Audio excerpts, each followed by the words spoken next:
Yo, what's up guys? Kita lihat di sini.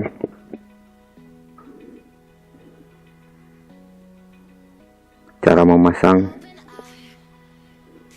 klakson keong ya. Nih, posisi klakson keong di NMAX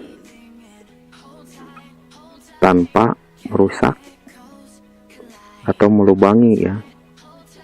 Jadi kita tinggal tempel langsung aja. Tuh. Saya simpan relaynya di sini.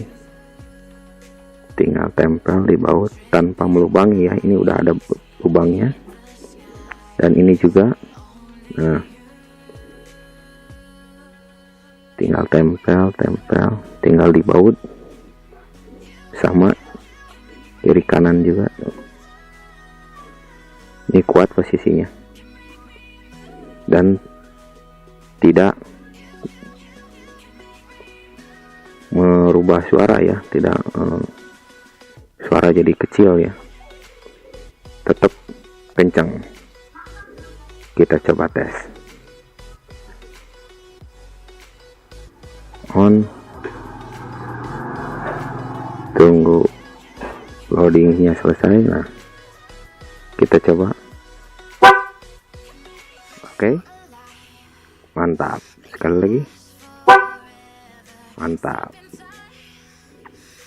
Sekian dulu guys. Oke, terima kasih sudah menonton video ini, semoga bermanfaat. See you, bye bye, wassalam.